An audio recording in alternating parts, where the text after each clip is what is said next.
नमस्कार साथियों, competition wing में आपका स्वागत है। मेरा नाम है नंदलाल साहू। हम लोग कंटिन्यू छत्तीसगढ़ का जो एसआई का प्री बैच था उसका हमने एमसीक्यू करा रहे हैं। इसी चरण में हमारा 2 वीडियो पहले से डला हुआ है। आज हम लोग तीसरा वीडियो लेके आ रहे हैं। टोटल 4 वीडियो का हिंदी सेक्शन का रहेगा, ठीक है।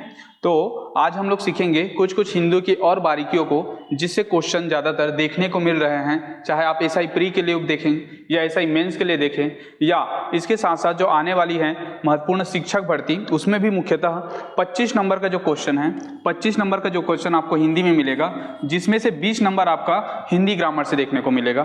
तो कहीं ना कहीं ये जो एमसीक्यू हैं, आपको इस लेवल से पता करना है कि हमारी जो तैयारी है वह कितना सही है और उसमें और क्या क्या सुधार कर सकते हैं, ठीक है। तो हमारा जो एसआई की क्लासेस और छत्तीसगढ़ शिक्षक भर्ती की क्लासेस दोनों स्टार्ट हो चुकी है, ठीक है, सुबह मॉर्निंग 7 से 11। तो इसी चरण में हम लोग चालू करते हैं एमसीक्यू। टोटल 25 क्वेश्चन का सेट है। पहला हमारा जो क्वेश्चन है, चांदी वाली थाली यह किस कारक का उदाहरण है। तो सबसे पहले ये जो पार्ट है, ये जो पार्ट है ये हमारा कारक का टॉपिक का है। कारक पार्ट ऑफ स्पीच का टोटल जो 8 पार्ट में होते हैं, ठीक है, जैसे संज्ञा, सर्वनाम, विशेषण, ये सारी चीजें देखते हैं। उसी से में एक टॉपिक आता है आपका कारक, ठीक है। तो कारक की बात करें तो कारक में मुख्यतः जो होते हैं यह टोटल 8 प्रकार के होते हैं, ठीक है।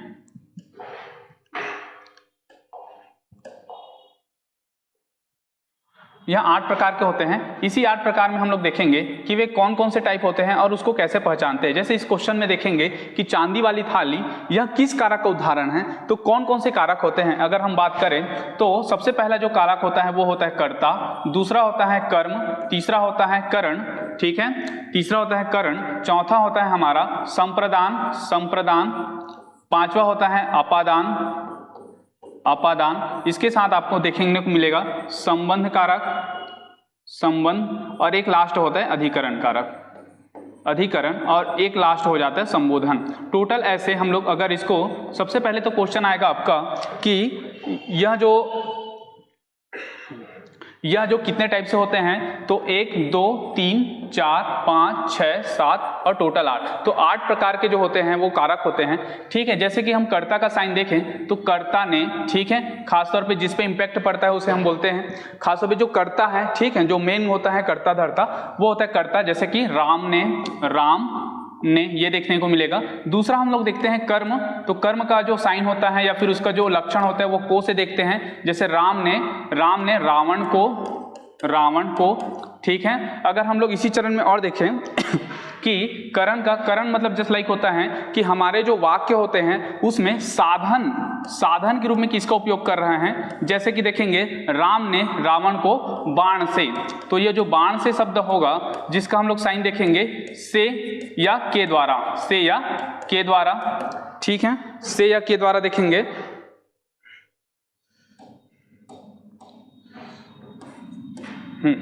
ठीक है, तो ये हो गया। संप्रदान में देखते हैं, संप्रदान में देखने को मिलेगा, तब हम लोग देखेंगे कि जिसके लिए कुछ किया जाए, के लिए, इसका साइन होता है हमारा के लिए, जिसके लिए कुछ किया जाए या दिया जाए, ठीक है, ये होता है हमारा संप्रदान।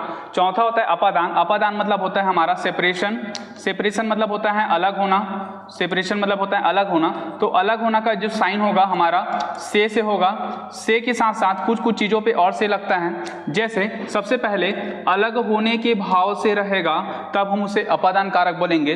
इसके साथ ही अगर हम कंपेयर करते हैं, तुलना करते हैं, तो हमें कौन सा ये देखने को मिलेगा, अपादान कारक होता है। या किसी से हम शिक्षा लेते हैं तब हम लोग बोल सकते हैं, जैसे बोलते हैं हिमालय गंगा से निकलती हैं, ठीक है। जैसे कि रमेश राम से ज्यादा विद्वान है, वहां पे से का उच्चारण होगा। या मैं, जैसे कि होगा कि मैं गुरुजन से शिक्षा लेता हूं, वहां पे भी से का उच्चारण होता है।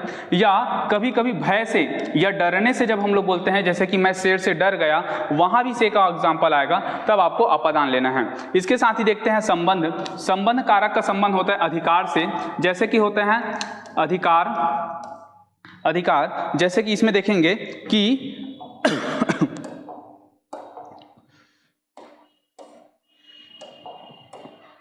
जैसे कि इसमें देखते हैं हम लोग कि जैसे कि अधिकार में देखेंगे कि जैसे कि राजा राजमहल, राजमहल जैसे कि राजा का महल हो जाएगा, ठीक है। इसी में देखते हैं लास्ट हमारा अधिकरण। अधिकरण का होता है बेस, जिसको हम प्रीपोजिशन के रूप में भी देखते हैं। प्रीपोजिशन में जो साइन आएगा हमारा में या पर होता है, वही संबंध में आपका होता है का, के, की, ठीक है।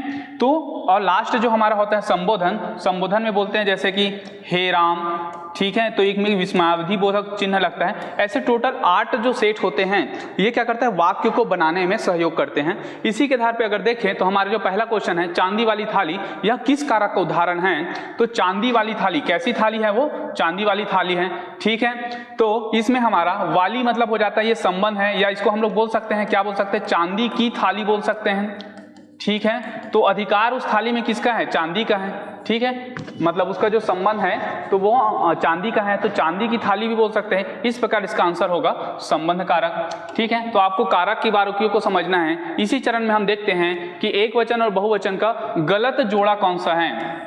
यह गलत जोड़ा का कौन सा युग्म है जो गलत जोड़ा है? तो क्या होगा, आपको एक वचन और बहुवचन में कहां पे आपको आकारांत पुरुष है, ठीक है। इसके साथ साथ इकारांत होता है, तो इकारांत में बहुवचन अलग अलग चेंज हो जाते हैं, आकारांत में चेंज होते हैं, आकारांत में चेंज होते हैं। तो अलग अलग जो शब्द होते हैं उसके आधार पे भी क्या होता है, आपका बहुवचन बनता है। हम देखते हैं साला का सलाय, बिल्कुल सही शब्द है ये। बुढ़िया का, जैसे बुढ़िया देखेंगे तो ये भी बिल्कुल सही शब्द है, ठीक है। राजा का राजाए, यहाँ पे रुकते हैं, और रानी की रानियां। तो हम लोग बात करें राजा का क्या होता है, अगर हम बात करेंगे राजा का राजाए, तो यह एक वचन और बहुवचन का यहाँ गलत जोड़ा होगा, राजा का राजाए नहीं होता है, ठीक है। क्योंकि राजा जो होता है, ठीक है, हमेशा एक वचन में होता है, इसका बहुवचन नहीं बनता है। तो इस प्रकार हम लोग बात करेंगे कि यहाँ पे राजा का राजाए नहीं होगा, ठीक है। आगे देखते हैं, अर्ध विराम का चिन्ह लिखिए। आपको जैसे कि अभी हाल ही में जो पिछले वर्ष जो हुआ था, कौन सा पेपर हुआ था, ऑडिटर का पेपर हुआ था, ऑडिटर का, या तो उसमें क्या हुआ था कि ऑडिटर के साथ साथ हमारा जो संपरीक्षक और कुछ कुछ पेपर होता है जिसमें हिंदी के 100 क्वेश्चन आते हैं, उसमें विराम से बहुत ज्यादा क्वेश्चन आए थे। मात्रात्मक जो चिन्ह होते हैं हिंदी के बहुत ही ज्यादा इंपॉर्टेंट होते हैं, तो उसके आधार पर चिन्ह को पहचानने के लिए बोलते हैं। यहाँ पे पूछा है कि अर्ध विराम का चिन्ह कौन सा है। अर्ध विराम का जैसे चिन्ह को देखें तो हम लोग देखेंगे कि यहाँ पे जो साइन है, जैसे कि अगर सिंपल 2 बिंदु हैं तो यहाँ अलग साइन होगा, ठीक है। ये जैसे योजक चिन्ह का हो जाता है कुछ कुछ चीजें। यहाँ पे अर्ध विराम का चिन्ह जो होता है एक पूर्ण होता है और एक क्या होता है, अल्प रहता है। तो अगर हम बात करें साइन का, तो 3 जो होते हैं, सबसे छोटा जो होता है अल्प विराम, कुछ समय के लिए जैसे रुकता है, जैसे बोलेंगे राम ने कहा, ठीक है, राम ने कहा, तो हम लोग बोलेंगे राम ने कहा, तो यहाँ पे हम अल्प विराम लगाएंगे क्योंकि थोड़े समय के लिए रुक रहे हैं। दूसरा होता है अर्ध विराम होता है, ठीक है। अर्ध विराम, अर्ध विराम में क्या होता है कि अल्प विराम से थोड़ा ज्यादा और पूर्ण विराम से थोड़ा कम, पूर्ण विराम से थोड़ा कम, तो उस चिन्ह को बोलते हैं अर्ध विराम। जिसमें क्या होता है, अगर बात करें तो एक जो होता है पूर्ण विराम का और एक होता है अल्प विराम का। तो इस प्रकार से इसका आंसर जो होता है ए होता है, ठीक है। जैसे कि यहाँ पे होगा हमारा अल्प विराम का साइन है सेकेंड, थर्ड होता है हमारा योजक चिन्ह, विवरण चिन्ह बोलते हैं, ठीक है। तो इस प्रकार से हमें साइनों को जो है, जितने सारे विराम चिन्ह हैं उनकी बारीकियों को देखना पड़ेगा। आगे हम देखते हैं, जो करेगा सो भरेगा, वाक्य में जो और सो क्रमशः क्या है, ठीक है। तो ये जो क्वेश्चन है ये हमारा सर्वनाम का क्वेश्चन है। सर्वनाम, सर्वनाम मुख्यतः कितने प्रकार के होते हैं, तो ये लोग हम देखेंगे कि सर्वनाम टोटल होते हैं 6 प्रकार के, ठीक है। यह 6 प्रकार के जो सर्वनाम होते हैं, इसमें हमने पिछले क्लास में ही बात किया था। जैसे पहला होता है पुरुषवाचक सर्वनाम, पुरुषवाचक सर्वनाम। दूसरा होता है हमारा निश्चयवाचक सर्वनाम, निश्चयवाचक सर्वनाम। तीसरा होता है अनिश्चयवाचक सर्वनाम, अनिश्चयवाचक सर्वनाम। एक होता है हमारा प्रश्नवाचक सर्वनाम, एक होता है हमारा निजवाचक सर्वनाम, निजवाचक सर्वनाम, ठीक है। और एक जो होता है लास्ट, ये होता है हमारा संबंधवाचक सर्वनाम, संबंधवाचक सर्वनाम। हम थोड़ा से बारीकी को कोशिश करेंगे बहुत जल्दी से। जैसे कि पुरुषवाचक होता है जिसमें 3 पुरुष होते हैं, जैसे कि एक हो जाएगा अन्य पुरुष हो जाएगा, जैसे कि वह ना, ही सी इट वाला जो फॉर्म आता है। एक होता है मैं वाला फॉर्म आता है, मैं, हम, तो ये सब होता है, इसको हम लोग बोलते हैं उत्तम पुरुष बोलते हैं। और एक होता है हमारा उत्तम पुरुष, मध्यम पुरुष, मध्य पुरुष मतलब तुम, सामने वाले ऑपोजिट को। तो ये होता है हमारा पुरुषवाचक, जिसमें हम क्या करेंगे कि कर्ता जो होता है सामने वाले से कहता है तो किससे बात कर रहा है, किस टॉपिक पे बात कर रहे हैं उसको दिखाता है। निश्चयवाचक सर्वनाम मतलब क्या होता है, किसी की बात कर रहे हैं ना, तो सर्वनाम क्या होता है कि संज्ञा के बदले जो शब्द आएगा वो सर्वनाम होगा। तो यहाँ पे क्या होगा कि ऐसे शब्द जो निश्चय रूप से हो, जहाँ पे कोई ऐसे कुछ शब्द आएगा उसे हम अनिश्चयवाचक बोलेंगे। प्रश्नवाचक जहां पे आपको प्रश्न देखने को मिलेगा। निजवाचक जैसे कि हम लोग देखेंगे आगे के क्वेश्चन में एक निजवाचक का क्वेश्चन मिलता है। और एक संबंधवाचक होता है जिसमें जो, सो ये सारे शब्द लगते हैं। अगर इस सारे चीज को देखें तो जो करेगा सो भरेगा, मतलब इसका लाइन जो होता है दूसरे लाइन से कनेक्शन रहता है उसे हम बोलते हैं संबंधवाचक सर्वनाम। ठीक है तो यहाँ पे जो आएगा संबंधवाचक सर्वनाम आएगा। ठीक है, तो हमें क्या करना है कि सर्वनाम की बारीकियों को देखना है और इसी के साथ साथ हमें आंसर लेना कैसे है इसको भी हमें पता होना चाहिए। आगे हम देखते हैं 5वां क्वेश्चन, जिसमें निजवाचक सर्वनाम का प्रयोग करके निम्नलिखित में से किस वाक्य के बारे में हुआ। निजवाचक का मतलब जो होता है, निजवाचक का मतलब होता है,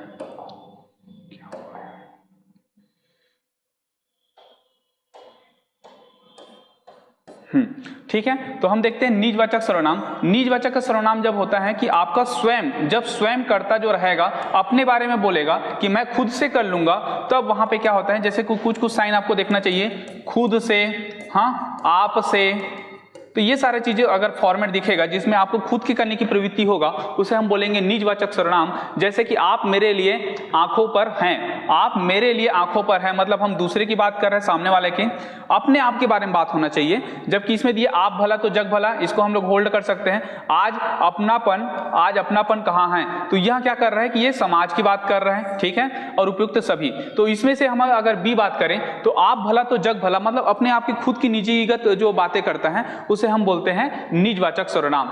ठीक है, तो आपको ऐसे याद रखना है, यह कोई नया काम नहीं है, यह किस सर्वनाम का उदाहरण है, यह कोई नया काम नहीं है। अगर हम क्वेश्चन को देखें तो हमने टोटल 6 प्रकार बताए थे, उस प्रकार में से निजवाचक सर्वनाम अभी हम जस्ट पढ़े कि खुद से करना रहता है। निश्चयवाचक सर्वनाम क्या होता है कि वह जो लाइन होता है वह निश्चय होना चाहिए, निश्चित होना चाहिए, निश्चय नहीं निश्चित वाचक होता है। ठीक है, तो निश्चित होना चाहिए। एक होता है हमारा संबंधवाचक जो क्या करता है, जो सो वाला साइन होता है। प्रश्नवाचक में क्या होगा, आपका क्वेश्चन मार्क रहेगा।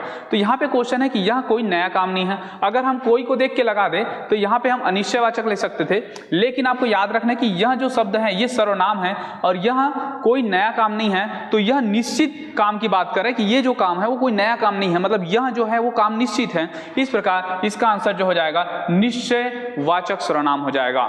ठीक है, आगे देखते हैं, सर्वनाम से आगे बढ़ते हैं तो हम देखेंगे विशेषण। आज हम लोग पार्ट ऑफ स्पीच की बात करेंगे पूरा, जिसमें टोटल 8 प्रकार के होते हैं। यह घोड़े बिकाऊ हैं। ठीक है, तो यहाँ पे जो बिकाऊ है कौन सा विशेषण है, क्योंकि घोड़े क्या है यहाँ पे, ये घोड़े जो है संज्ञा हो जाएगा, संज्ञा।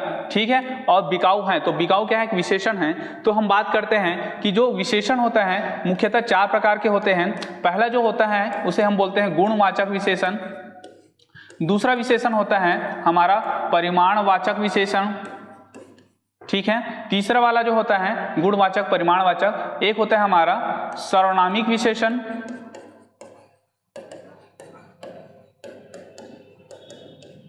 और एक होता है हमारा संख्यावाची विशेषण। अगर हम इस बात को देखें कि विशेषण कौन सा होगा, जैसे कि ये क्वेश्चन है संकेतवाचक या सार्वनामिक विशेषण बोलते हैं इसको। सार्वनामिक विशेषण मतलब क्या करेगा, यहाँ पे संकेत देगा। यह सार्वनामिक विशेषण मतलब क्या होगा, यह सर्वनाम के फॉर्म में रहेगा, लेकिन सर्वनाम जो होगा विशेषण के रूप में कार्य करता है।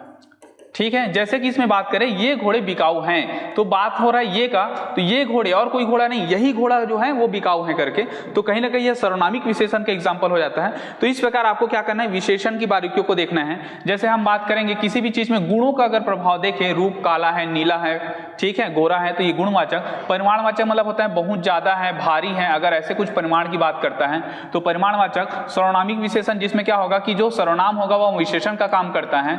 और संख्यावाची विशेषण मतलब क्या होता है कि संख्यावाची में जैसे कि 2, 4, 6, पहला, दूसरा, तीसरा, ऐसे करके अलग अलग टाइप का आपको देखने को मिलेगा।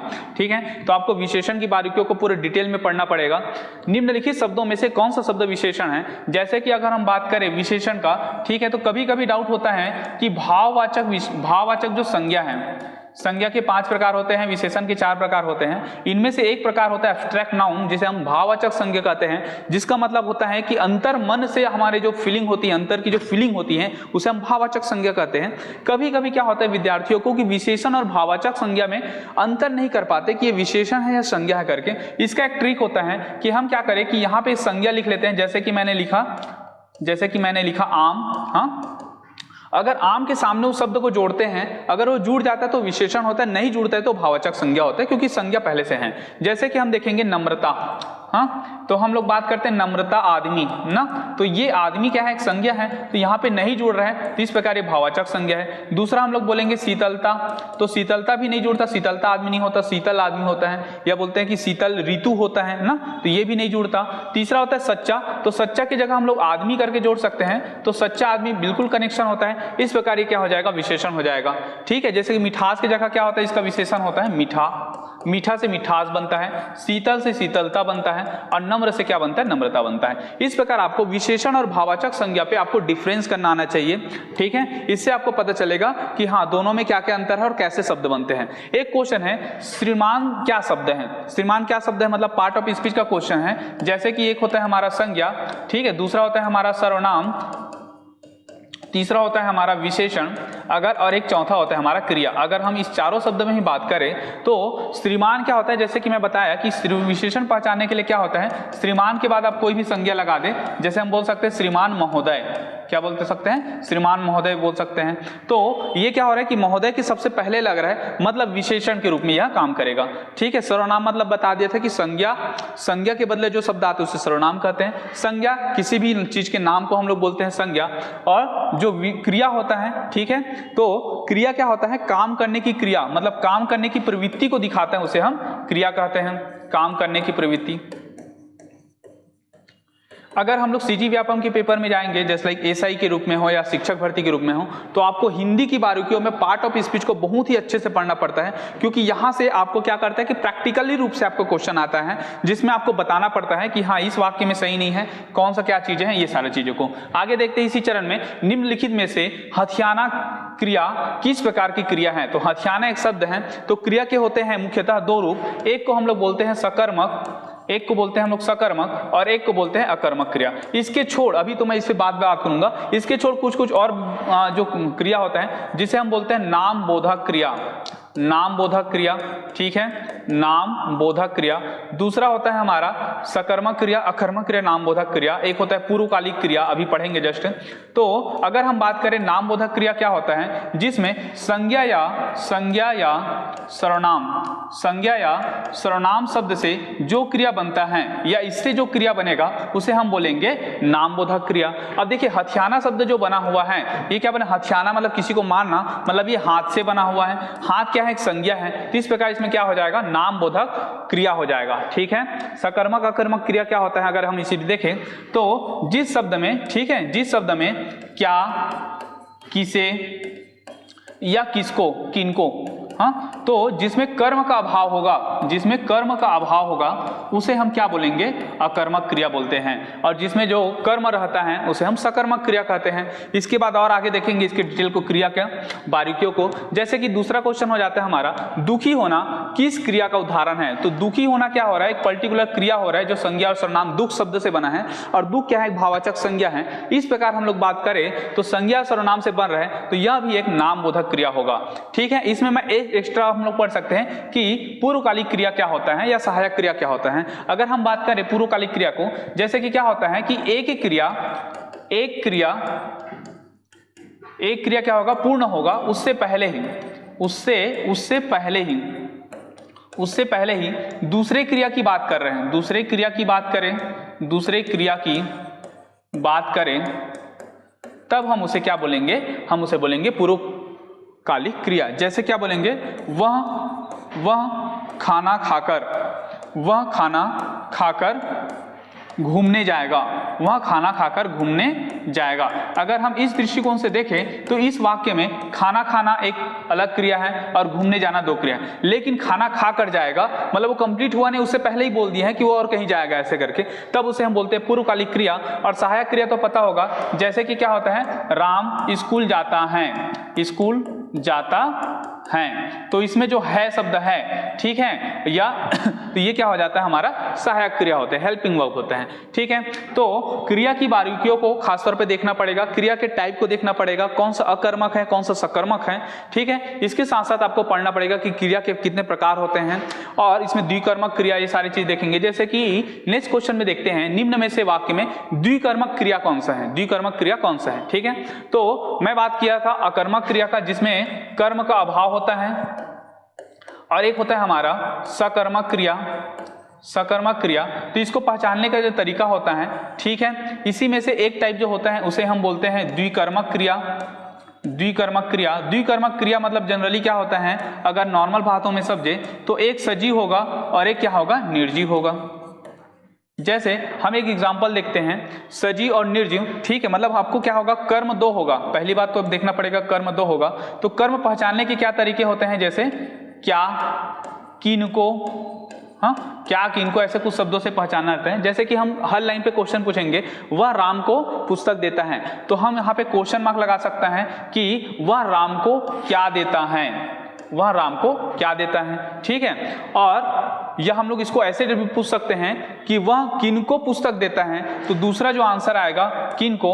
अगर किनको और क्या दोनों का आंसर अलग अलग हो, ठीक है, अगर क्या और किनको का आंसर अलग अलग हो, जैसे कि वह राम को पुस्तक देता है, एक तो पुस्तक भी कर्म है जो कि निर्जीव के रूप में है, और राम क्या है, सजीव के रूप में है। तो इस प्रकार हमारे सारी चीजें, हमारे जो सारे लक्षण जो है द्विकर्मक क्रिया के पूर्ण हो रहे हैं, इस प्रकार इसका आंसर क्या हो जाएगा, ए हो जाएगा कि वह राम को पुस्तक देता है करके, ठीक है। बाकी सब देखेंगे, जैसे कि वह राम को सुलाता है, तो यहाँ पे राम को, क्योंकि ये क्रिया हो जाता है, वह अभी घर नहीं जाएगी, आज तो खाना खाना ही पड़ेगा। तो ऐसे कुछ कुछ शब्द होते हैं जिसे हमें क्या करना पड़ेगा कि पहचानना पड़ेगा। ये जो पहचानने वाले जो क्वेश्चन है, पार्ट ऑफ स्पीच के ही मुख्य रूप से विशेषता है ये। आगे देखते हैं, निम्नलिखित वाक्यों में अकर्मक क्रियार्थक वाक्य कौन से हैं।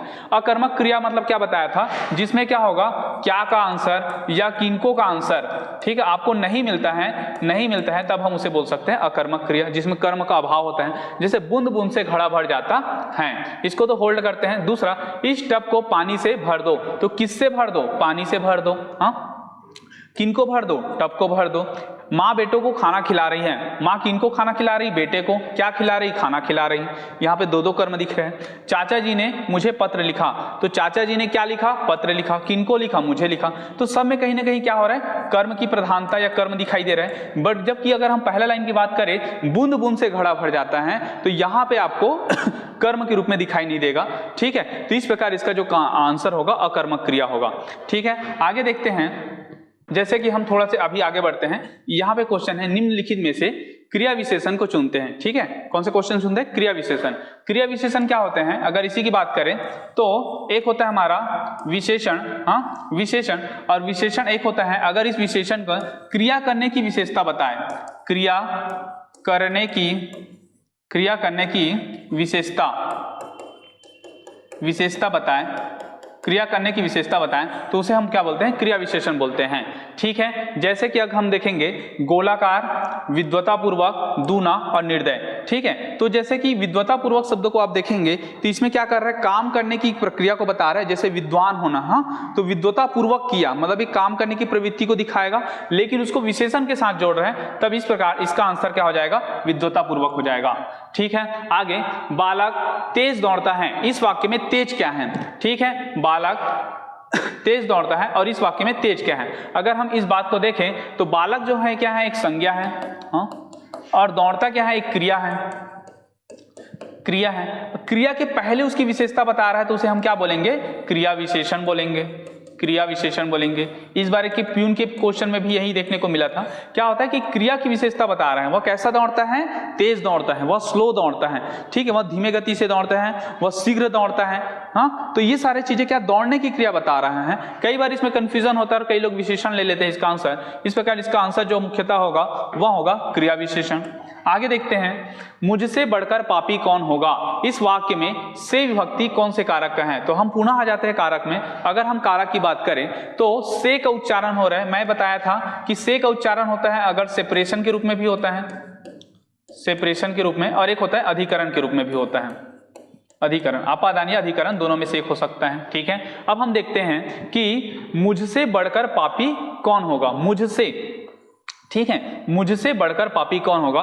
तो इसमें मुख्यतः क्या हो रहा है कि आपको अधिकरण कारक तो नहीं दिख रहे हैं, ठीक है, तो इसमें क्या होगा, अपादान कारक होगा, अपादान कारक, क्योंकि हम क्या कर रहे हैं यहाँ पे तुलना कर रहे हैं, तुलना कर रहे हैं। मैं बताया था कि अपादान कारक जो होता है मुख्यतः 4 टाइप से होते हैं। सबसे पहला जो होता है क्या होता है, अलग होने के भाव से, दूसरा होता है तुलना करने के भाव से, तीसरा होता है शिक्षा के भाव से, और चौथा होता है हमारा भय के भाव से। तो यहाँ पे अगर सह का उच्चारण आता है तो आपको अपादान कारक लेना है।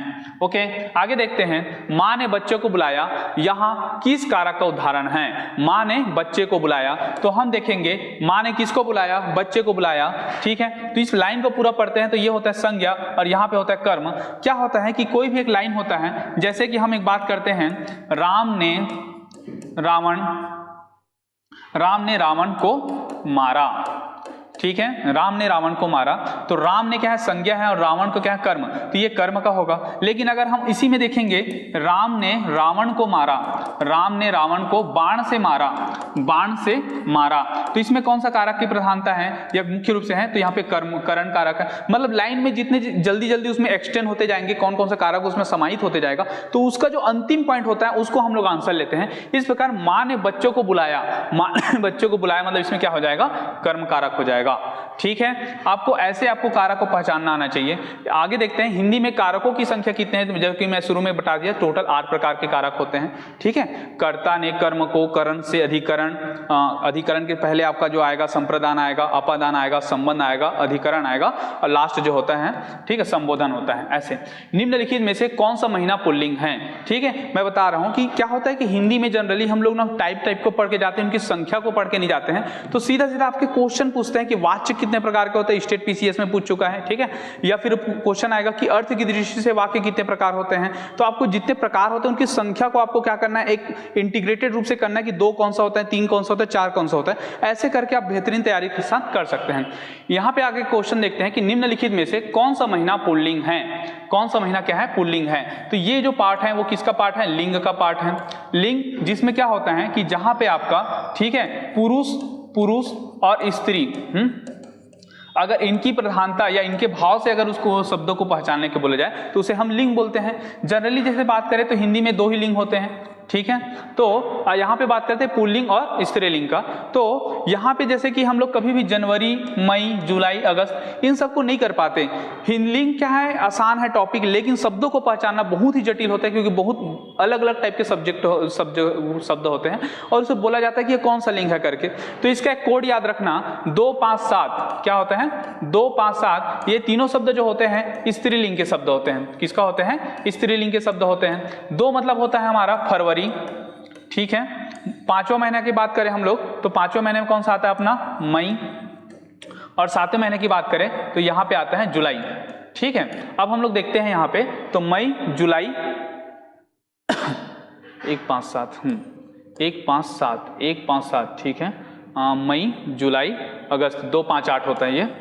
तो इस प्रकार जनवरी जो होगा वो पुल्लिंग होगा, यहाँ पे 2, 5, 8 आएगा। 2, 5, 8 जो होता है हमेशा स्त्रीलिंग में होता है, बाकी पुल्लिंग होता है। 2, 5, 8, ठीक है। फरवरी हो जाएगा, मई हो जाएगा और आपका हो जाएगा अगस्त, तो ये होगा आपका जनवरी। आगे देखते हैं कवि का स्त्रीलिंग क्या है, ठीक है। कवि का स्त्रीलिंग क्या है, आपको क्या होगा कि बहुत सारे शब्दों का स्त्रीलिंग पहचानने के लिए कहा जाएगा, जिसमें जैसे कि हम बात करते हैं कवि का, तो कवि का जैसे देखेंगे ये होता है कवि। अब कवि में क्या है, ये छोटा ई का मात्रा है, लेकिन इसी में से कुछ याद रखना है। तो कवि का जो छोटा ई का मात्रा उसमें जाके क हो जाता है और उसके बाद जो शब्द जुड़ता है कवियत्री होता है। ज्यादातर बच्चे क्या होते हैं कवियत्री ना, तो इसको आंसर लेते हैं, जबकि इसका आंसर क्या होगा, सी होगा, कवियत्री करके, ठीक है। तो आपको बहुत सारे शब्द का, जैसे रवि का, कवि का, बहुत सारे शब्द का क्या होता है स्त्रीलिंग पूछा जाता है, उनको आपको देखना है, ठीक है। निम्नलिखित में से कौन सा शब्द नित्य बहुवचन में प्रयुक्त होता है। नित्य मतलब हमेशा, हमेशा बहुवचन में कौन कौन से शब्द प्रयुक्त होते हैं आपको याद होना चाहिए, ठीक है। इसका जैसे कि कुछ हम लोग बात करें तो इसके बाद हम लोग पहचान लेंगे। जैसे कि हम मानव शरीर की बात करते हैं, मानव शरीर की बात करते हैं, ठीक है। जैसे कि एक मानव है, अब इसी में से कुछ देखेंगे। जैसे कि यहाँ पे हम लोग बात करते हैं दर्शन, दर्शन, यहीं से हमारा शब्द निकल के आता है नेत्र, और यहीं से हमारा शब्द आता है आंसू, आंसू या तो अश्रु, ये शब्द हो जाएगा, ठीक है। आगे हम लोग देखते हैं इसी में, जैसे कि दर्शन, नेत्र, अश्रु, हस्ताक्षर, हाथ से क्या करेंगे, हस्ताक्षर, ठीक है। होठ हो गया, होठ, इसके साथ हम लोग देखेंगे जैसे कि दाम, हाँ ठीक है, ऐसे बहुत सारे शब्द आते हैं, कम से कम ऐसे 10 से 15 सब्जेक्ट जो बार बार क्वेश्चन आते हैं, ठीक है। जैसे कि एक शब्द होता है अक्षत, अक्षत, ठीक है, ये शब्द हमेशा क्या होता है, बहुवचन में प्रयुक्त होता है। तो आपको ऐसे एक लाइन बना लेना है और एक अपने टाइप से जो भी कोडिंग वोडिंग करना है उससे आप कर सकते हो, ठीक है। अगर हम इसमें बात करें, दर्शन हो गया, ठीक है, मान हो गया और समान हो गया, और एक क्या हो गया, दूध। तो इसमें हमेशा दर्शन शब्द जो होगा हमेशा बहुवचन में प्रयुक्त होता है, ठीक है। तो आपको ऐसे ही याद रखना है कि कौन कौन सा शब्द जो होता है एक वचन में हमेशा होते हैं, और जैसे कि मैंने राजा की बात किया था इस लेक्चर में, और कुछ कुछ जो शब्द होते हैं हमेशा बहुवचन में होते हैं। आगे हम देखते हैं लास्ट क्वेश्चन, पाठक का बहुवचन क्या होगा, ठीक है। पाठक का बहुवचन क्या होगा, पाठक तो क्या होता है कि ऐसे कुछ कुछ शब्द होते हैं जिसमें समझ नहीं आता कि पाठक गण, पाठक लोग, पाठक जन, ये उपयुक्त सभी। तो आपको याद रखना है कि पाठक जो होते हैं कई जगह हम लोग गण के रूप में उपयोग करते हैं, पाठक गण करके, कई बार हम लोग उपयोग कर देते हैं पाठक लोग उपयोग कर देते हैं, और कई बार आपको देखने को मिलेगा कि पाठक जन भी उपयोग किया जाता है। तो हिंदी में यह तीनों शब्द सही होते हैं। इस प्रकार इसका आंसर जो होगा ऑप्शन नंबर डी होगा, ठीक है। इस प्रकार हमने क्या किया कि आज हमने पार्ट ऑफ स्पीच को पूरा कंप्लीट किया है, ठीक है। तो हमें ऐसे ही क्या करेंगे, हम लोग एक लास्ट वीडियो भी लेके आएंगे जिसमें और कुछ टॉपिक जो बचा होगा उसे कंप्लीट करेंगे, ठीक है। तो ये सारी चीजों को आपको इस गंभीरता के साथ पढ़ना है, ठीक है। Okay, all the best, thank you.